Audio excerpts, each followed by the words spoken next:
நேயர்கள் அனைவருக்கும் இனிமையான சந்தோஷமான வணக்கம். மற்றும் ஒரு சங்க பலகையின் ஒரு அங்கமாகிய சந்திப்பு நிகழ்ச்சியின் வாயிலாக இன்றைய தினத்திலும் உங்கள் அனைவரையும் சந்திப்பதில் மிக்க மகிழ்ச்சி. சந்திப்பு நிகழ்ச்சியின் வாயிலாக எங்களுடைய பிரதேசத்தில் இருக்கின்ற பல ஆளுமை நிறைந்த பெண்களை உங்களிடத்தை அறிமுகப்படுத்தி வைப்பதும், அது மாத்திரமில்லாமல் அவர்கள் சார்ந்த சிறியதொரு நேர்காணல் பகுதியாகவும் தான் இப்பகுதி அமைந்து வருகின்றது. அந்த வகையில் இன்றைய நாளிலும் எங்களுடைய நிகழ்ச்சியின் வாயிலாக எழுத்துத்துறை, கலைத்துறை, இசைத்துறை என்று பல்வேறுபட்ட துறைகளிலுமே தன்னை ஒரு ஆளுமை நிறைந்த பெண்ணாக அடையாளப்படுத்திக் கொண்டிருக்கக்கூடிய கலைஞான சுடர் ஸ்ரீமதி சுபாஷினி பிரணவன் அவர்கள் தான் இன்றைய நாளிலும் எங்களுடைய நிகழ்ச்சியின் வாயிலாக இணைந்து கொண்டிருக்கின்றார். அவரையும் நிகழ்ச்சியினூடாக உள்ளிருத்துக் கொள்ளலாம். வணக்கம். வணக்கம். உங்களையும் எங்களுடைய நிகழ்ச்சியின் வாயிலாக இணைத்துக் கொள்வதில் சந்தோஷம். நான் ஆரம்பத்திலே அறிமுகப்படுத்துறது போல உங்களுடைய முழுமையான ஒரு துறை இசைத்துறையாக இருக்கின்றது. கலைத்துறையிலே பயணித்துக் கொண்டிருக்கின்றீர்கள். அதனுடன் இணைந்து எழுத்துத்துறையிலேயுமே நீங்கள் கூறியிருந்தது போல சிறு வயதில் இருந்து எழுத்துத்துறையிலேயுமே ஆர்வமாக இருக்கின்றீர்கள். ஆனாலுமே இந்த இரண்டு துறையுமே ஒன்றுக்கொன்று சம்பந்தம் இல்லாத வேறுபட்ட துறையாக இருக்கின்றது. அப்படி இருக்கின்ற பொழுது இந்த ஆர்வம் இந்த இரண்டு துறையிலும் உங்களுக்கான இந்த ஆர்வம் எவ்வாறு வந்தது? நிச்சயமாக நல்லதொரு அருமையான கேள்வியோடு சங்க பலகையில் சங்கமித்திருக்கக்கூடிய இந்த நிகழ்வில் எழுத்துத்துறை, இசைத்துறை சார்ந்திருக்கக்கூடிய தமிழை மொழியாக கொண்ட எங்கள் வாழ்வியல் தடத்திலே நான் ஒருவேளை எழுத்துத்துறையில் தான் ஒரு எழுத்தாளராக வர வேண்டி இருந்த விதி என்னை இசைத்துறைகள் தள்ளி இருக்கக்கூடும். எல்லாம் அவன் செயல் என்று எண்ணிக்கொண்டு இந்த எழுத்துத்துறை என்று சொல்லுகின்ற போது என்னுடைய பாடசாலை காலத்திலே யாழ்ப்பாணம் சுண்டுக்குழி மகளிர் கல்லூரியிலே கல்வி கற்ற போது கவிதை என்னை முதலாவது ஆக அடையாளப்படுத்தியது. அதன் பின்னராக உயர்தரம் படித்துக் கொண்டிருந்த சமயம் நாடகமும் அரங்கியலும் துறை அதை தொட்டு அதில் வெற்றிகளை கண்டு வளரலாம் என்ற எண்ணங்களை தரக்கூடிய ஒரு சூழ்நிலை அங்கே உருவாகியது.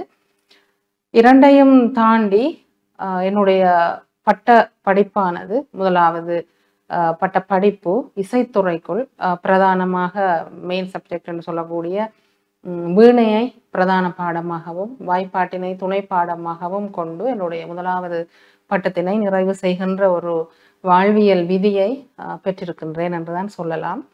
ஆகையினால் முதலில் என்னை தட்டியதும் என்னை எழுத தூண்டியதும் அல்லது எனக்குள் இருக்கின்ற அந்த பொருளை உணரச் செய்ததுமாக இருக்கின்றது கவிதை என்பதனால் கவிதை என்னுடைய மூச்சாக சுவாசித்து கொண்டிருக்கக்கூடிய ஒரு பொருளாக, என்னுடைய ஒரு ஆயுதமாக, உயிராக, உள்நின்று ஒளிகின்ற சக்தியாக நான் அந்த கவிதையை போற்றுதல் செய்வதோடு அதை விட்டு என்னால் வாழ முடியவில்லை. அந்த வகையில் இந்த வாழ்வியலில் எழுத்துத்துறையில் ஈடுபாடுகளால் இணைந்திருக்கின்றேன். கட்டாயம் நான் ஆரம்பத்திலே கூறினது போல இரண்டுமே ஒன்றுக்கொன்று சம்பந்தம் இல்லாமல் வேறுபட்ட துறைகள். இரண்டுக்குமான நேரத்தை செலவிடுவது என்பது அதிக அளவில் செலவிட வேண்டும். நாங்கள் இசைத்துறையாக இருந்தாலும் சரி, எழுத்துத்துறையாக இருந்தாலும் சரி, ஒரு விடயம் தொடர்பாக உண்மையத்தை நாங்கள் கூர்ந்து அவதானித்து அதற்கு பொருள்பட எழுத வேண்டும் என்றால் அதுக்கு நேரம் செலவாகும். இசைத்துறையை எடுத்துக்கொண்டால் மாணவர்களுக்கு படிப்பித்தல் அதுக்கே ஒரு பாதி நேரம் போய்விடும். அதற்கான எங்களோட ஆயத்தப்படுத்தலுக்கு ஒரு பாதி நேரம் வேணும். உங்களுக்கு இருக்கக்கூடிய ஒரு 24 மணி நேரத்தில் நாங்கள் ஓடிக்கொண்டே இருக்கின்றோம். இந்த நேரத்தை நீங்கள் ஒரு பாடசாலையில் ஆசிரியராக கூட பணியாற்றி கொண்டிருக்கிறீர்கள், இசைத்துறை ஆசிரியராக இருக்கின்றீர்கள். இப்படி ஒரு பெரிய பாகத்தை நீங்கள் ஒரு ஆளா செய்து கொண்டிருக்கிறீர்கள். இந்த நேரத்தை நீங்கள் எவ்வாறாக முகாமைத்துவம் செய்கிறீர்கள்? இந்த முகாமைத்துவத்திற்கு முதல் நான் எப்போதும் எண்ணிக்கொள்வது பானையை தூக்குவதா பேனையை தூக்குவதா. ஒரு பெண்ணானவளுக்கு அவளுக்கு பேரே இல்லத்தரசி அல்லது மனையாள். ஒரு இல்லத்தை ஆளுகின்ற ஒரு இயல்பு நிலையை இறைவன் பெண்ணுக்கு படைத்திருக்கின்றான். இந்த இயல்பு நிலைகளோடு அவற்றை ஒரு பொருதி செல்கின்ற ஒரு தருணம் என்பது உண்மையில் கடினமான ஒன்று. அதனால்தான் எனக்கு பானையை தூக்குகின்ற போது பேனை ஞாபகம் வரும், எழுதி கொண்டிருக்கும் போது ஐயோ சமைக்க வேணும் என்ற எண்ணம் வரும். இந்த சங்கடங்களோடு எதிர்நீச்சலான ஒரு வாழ்க்கை தான். எழுத்தாளனுக்கு எப்பவுமே அவ்வாறுதான் இருக்கும் என்று சொல்வார்கள்.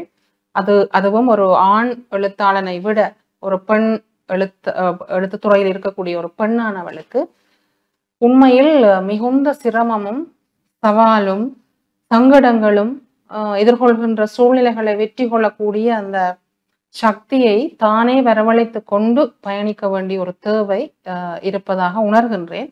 அதுதான் உண்மை. அதுதான் என்னுடைய வாழ்க்கையாக செல்கின்றது. கட்டாயம் நீங்க கூறின ஒரு விஷயம் உண்மையான ஒரு விஷயம். ஏனென்றால் நீங்க கூறினது போலதான் பெண்களுக்கான வகிபாகம், சமூகத்தில் அவர்களுக்கான வகிபாகம் அளப்பரியதாக இருக்கின்ற ஒரு தாயாக, மனைவியாக, குடும்ப தலைவியாக, இல்லத்தரசியாக அதே நேரம் வேலை செய்கின்ற பெண்கள் அந்த தங்களுக்குரிய அந்த பாத்திரத்தையும் ஏற்றாக வேண்டும். அதே நேரம் வீட்டு வேலைகளையும் கவனித்தே ஆக வேண்டும்.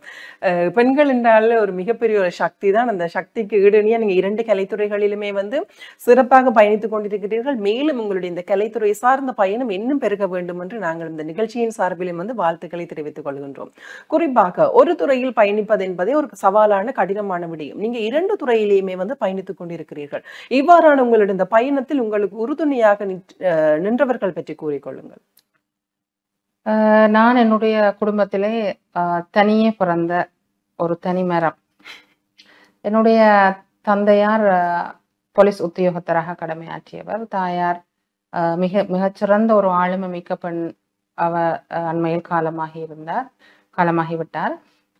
இவர்களினுடைய ஒரு ஆக்கம் அல்லது எனக்கு பின்னின்று உழைத்த அந்த அல்லது பின்னின்று தள்ளிய அந்த உத்வேகங்கள், தனி பிள்ளையாக இருக்கின்ற போது, ஒரு போலீஸ் உத்தியோகத்தருடைய மகளாக இருக்கின்ற போது இந்த சமூகத்தில் எவ்வாறு தத்துணிவாக எதிர்நீச்சல் கொண்டு வாழ வேண்டும் என்று அவர் தன்னுடைய அனுபவங்களை கூறிய போது பெற்றுக்கொண்ட அந்த துணிச்சல்கள். அதே போல் தாயார் மிகுந்த கடின உழைப்பாளி. அவருடைய விடாமுயற்சியால் அண்மையில் அவருடைய அந்த 31 என்று சொல்லக்கூடிய அந்த ரெட்டிக்கு நான் கல்வெட்ட என்றதை தவிர்த்து அவருடைய ஆளுமைகளை ஒரு பத்திரிகையில் மிக நீளமான ஒரு கட்டுரையாக வரைந்திருந்தேன். அவ்வளவு சிறப்புகளை கொண்ட ஒரு பெண் அந்த காலத்திலே வேலைக்கு செல்வது அவர்களுக்கு தடையாக இருந்ததனால் வேலைக்கு செல்லாமல் ஒரு சாதாரண இல்லத்தரசியாக இருந்து நான் என்னுடைய தாயாரிடம் கண்ட மிக மிக நுட்பமான பல நுணுக்கமான அந்த சக்திகளை எனக்கு நான் அதை தடங்களாக எடுத்துக்கொண்டேன். இவை இரண்டையும் கடந்து என்னுடைய பாடசாலையை தான் எப்போதும் நினைத்துக் கொள்வதுண்டு, சுண்டுக்குளி மகளிர் கல்லூரி. அந்த பாடசாலை என்ன செய்தது என்பதை விட என்ன செய்யவில்லை என்று எண்ண தோன்றுகின்ற அளவிற்கு ஒரு திறன்களை வளர்த்தெடுக்கக்கூடிய ஒரு தன்மையை இயல்பாக எனக்குள் விதைத்திருந்தது. அந்த விதை எனக்குள் உள்ளிருந்து அது விருட்சமாகி நான் நினைக்கின்றேன் இந்த அகவையினுடைய நீட்சியிலே அவை விழுதுகளை இறக்கும் என்று நம்புகின்றேன். இவற்றுக்கு பின்னால் உண்மையில் எனக்கு அது ஒரு இறைவனுடைய அருளாசி என்று சொல்ல வேண்டும். நல்ல மனிதர்களை, நல்ல சான்றோர் பெருமக்களை கண்ணால் காண்பதற்கும் அவர்களோடு உரையாடுவதற்கும் அவர்களோடு அந்த உறவுகளை தொடர்வதற்கும் நிச்சயமாக இறைவனுடைய அருளாசியால் எண்ணற்ற சான்றோர் பெருமக்கள் என்னை சூழ்ந்து எனக்கு ஒரு வட்டமான அணியாக இருந்து எப்போதும் ஆற்றுப்படுத்துவார்கள், எப்போதும் சுகம் விசாரிப்பார்கள். சோர்ந்து போகாமல் ஏன் ஒன்றும் எழுதவில்லை என்று கேட்கும் அளவிற்கு மிகச்சிறந்த ஒரு நண்பிகளை சான்றோர் பெருமக்களை, ஆன்றோர்களை பலரை தந்திருக்கின்றது. இது ஒரு இந்த இயற்கையின் ஒரு படைப்பாக நான் அந்த அவர்களுக்கெல்லாம் நன்றி கூறுகின்றேன். ஏனென்றால் வளருகின்ற போது வளர்ச்சியை வெட்டுவதற்கும் தடுப்பதற்கும் பல ஆவணங்களை நாங்கள் பார்க்கின்றோம்.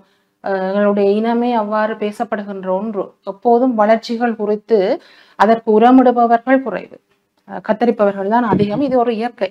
ஆனால் இந்த இயற்கைக்கு மாறாக எனக்கு கிடைத்தது என்பது அந்த ஒரு பிரபஞ்ச சக்தியாகத்தான் உண்மையில் நான் எண்ணி பார்ப்பதுண்டு. ஏனென்றால் அந்த சோராது இருப்பதற்கு அவர்கள் கேட்கின்ற அந்த வார்த்தைகள், நீ இன்னும் எழுத வேணுமே, நீ ஒரு புத்தகத்தோட அண்டா 2வது புத்தகமே எழுதையில்லை, இப்படியே என்ன 4 புத்தகம் எழுத வைத்தது இந்த என்னை சூழ்ந்து இருக்கின்றவர்கள் தான். அதனால ஏராளமானவர்கள், ஆரம்பத்தில் தாய் தந்தைகள், பாடசாலை, அதே போல் என்னுடைய குடும்பம், என்னுடைய மகள் கூட எனக்கு ஒரு வலதுகரம். இவ்வாறு எல்லோரையும் கூறிக்கொண்டே செல்லலாம். அவ்வளவு ஒரு தனியே பிறந்து தனிமரம் என்று உணர்கின்ற அந்த உணர்வை துண்டித்து சூழ்ந்திருக்கின்றோம், துணிவு தருகின்றோம் என்ற அளவிற்கு இருக்கின்ற சக்திகளால் ஏதோ எழுதுகின்றோம், ஏதோ ஆற்றுகின்றோம் என்று சொல்லலாம். நிச்சயமாக எங்களுடன் எங்களுடைய திறமைகள், எங்களுடைய ஆசைகளுக்கு பக்கபலமாக நிற்பவர்கள் எங்களுடன் இருந்தால் எங்களுடைய பயணம் சிறப்பான ஒரு பயணமாக அமைந்து கொள்ளும். இவ்வாறான இந்த பயணத்தில் கட்டாயம் நாங்கள் சவால்களையும் எதிர்கொண்டிருப்போம். நாங்கள் எவ்வளவு தூரம் எங்களுடைய வெற்றி பாதையை நோக்கி ஓடுகின்றோமோ அவ்வளவு தூரம் எங்கள் மேல் கல்லறிவார்கள். பல தடைகள் வரும், பல சவால்களை நாங்கள் எதிர்கொள்ளக்கூடிய ஒரு சூழ்நிலையில்தான் தற்காலத்தில் வாழ்ந்து கொண்டிருக்கின்றோம். இவ்வாறாக நீங்கள் உங்களுடைய இந்த வாழ்க்கை பயணத்தில் எதிர்கொண்ட சவால்கள் தொடர்பாக பகிர்ந்து கொள்ளுங்கள்.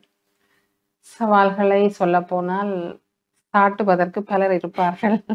நான் எப்போதும் எண்ணிக்கொள்வது, நதிகளை கடக்கும் வரை முதலைகளை முறைக்க கூடாது, நதியை கடக்க வேண்டும். இந்த வாழ்க்கை ஒரு நதி, நதி போல ஓடிக்கொண்டிருக்க வேண்டுமே தவிர நதியில் இருக்கின்ற முதலைகளை பார்த்து முறைத்தால் வாழ்க்கை வாழக்கூடிய தகுதியை பெற மாட்டாது என்றுதான் சொல்ல வேண்டும். சவால்களை எண்ணினால் எண்ணிக்கொண்டே போகலாம், அதற்கு தீர்வில்லை. மிக ஒரு கடினமான வீச்சு அந்த சவாலை எதிர்கொள்வது என்பது. அதற்கு ஒரு துணிச்சல் வேண்டும், தெய்வ பலம் வேண்டும், அதற்கு ஆத்ம பலம் வேண்டும். எல்லா பலங்களோடும் வாழ வேண்டும் என்ற அந்த வைராக்கியம்தான் எல்லாவற்றிற்கும் காரணமாக அமையும்.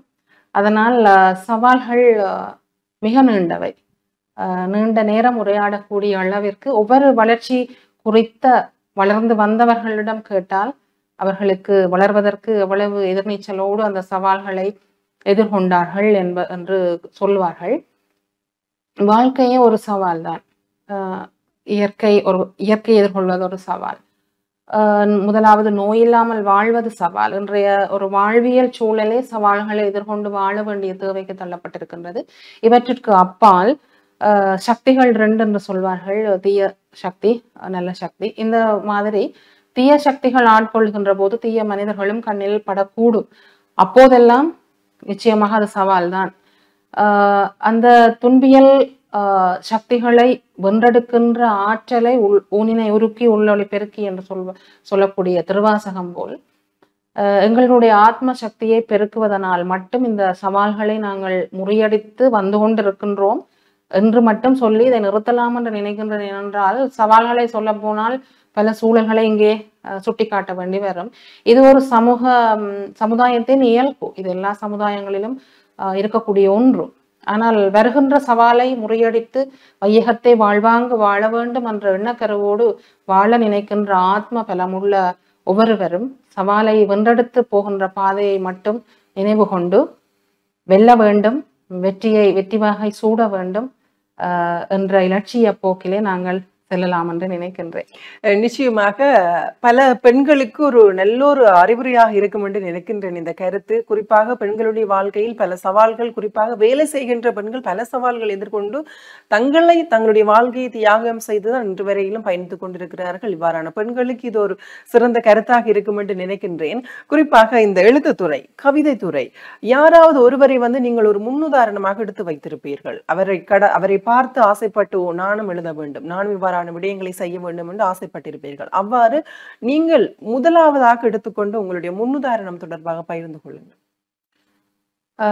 குறிப்பாக இந்த விடயம் இயல்பாக என்னை எண்ண தூண்டிய அந்த பாதையை எண்ணி பார்ப்பதானால், நான் தரம் 9ஆம் வகுப்பு படித்துக் கொண்டிருந்த போது இந்த எழுத்து துறையில் கவிதைகளை எழுத ஆரம்பித்தேன். அப்போது உலக சிறுவர் தினத்தை ஒட்டி நடாத்தப்பட்ட போட்டியில் எனக்கு 1ஆம் இடம் கிடைத்தது. இது ஒரு சர்வதேச ரீதியாக நடாத்தப்பட்ட ஒரு நிலையில் மிக பிரம்மாண்டமான அந்த மேடையில் எனக்கு கிடைத்த அங்கீகாரம் தான் 1வது விதை.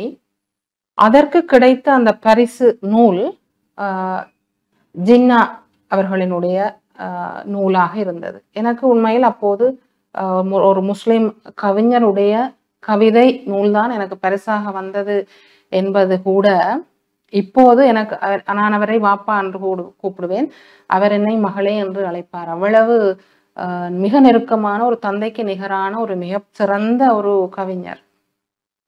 1வது பரிசே அவருடைய நூல் தான் எனக்கு கிடைத்தது என்பது பின்னாலே தான் எனக்கு ஞாபகமே வந்தது.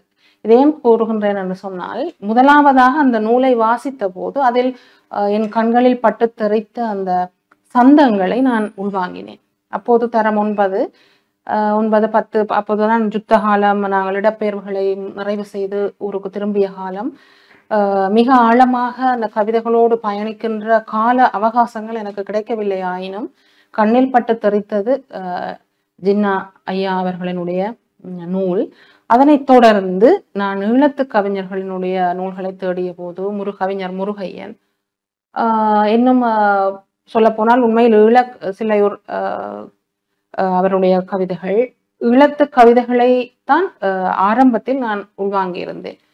அந்த சந்தங்கள், உண்மையில் முருகையனுடைய கவிதைகளில் வரக்கூடிய அந்த ஓசை, அது நவீனமாக இருக்கிற போல இருந்து சந்தங்களை தருகின்ற அந்த பாங்கு, இவைதான் என்னுடைய ஆரம்ப காலங்களில் வாசிக்க தூண்டிய கவிதைகள் என்று சொல்லலாம். நிச்சயமாக, கட்டாயம் எங்களை தூண்டுபவர்கள் அல்லது போனால் நாங்கள் ஒரு சிறந்த முன்னுதாரணங்கள் எடுத்துக்கொண்டால் நாங்களும் அவர்களின் வழியில் பின்பற்றி ஒரு சிறப்பான இடத்தை அடைந்து கொள்ளலாம். அந்த அடைவதனுடைய பயனாகத்தான் நீங்க 4 கவிதை தொகுப்புகளை எழுதி வெளியிட்டிருக்கிறீர்கள். அந்த தொகுப்புகள் தொடர்பாக நாங்கள் அடுத்த வாரம் உரையாடலாம். அதற்கு முன்னர் இன்றைய நாளிலும் இணைந்து கொண்டு பல விடயங்களை நீங்களுமே எங்களுக்காகவும் எங்களுடைய நேயர்களுக்காகவும் பகிர்ந்து கொண்டிருந்தீர்கள். பார்க்கின்ற அனைவருக்குமே அது ஒரு உண்மையான அல்லது போனால் போய் சேரக்கூடிய ஒரு விடயமாக இருக்கும். அவர்களும் இதனை எடுத்துக்கொள்வார்கள். இன்றைய நாளிலும் இந்த நேரத்தை செலவழித்து எங்களுடன் இணைந்து கொண்டமைக்காக நாங்களும் நன்றிகளையும் தெரிவித்துக் கொள்கின்றோம். நன்றி மிஸ். நன்றி. நல்லது நேயர்களே, மற்றொரு நிகழ்ச்சியின் வாயிலாக உங்கள் அனைவரையும் சந்திக்கும் வரையில் இன்றைய நாள் இந்த நிகழ்ச்சியில் இருந்து விடைபெற்று செல்லும் நான் ரோஹிணி இறந்து செல்வோம். நன்றி நேயர்களே.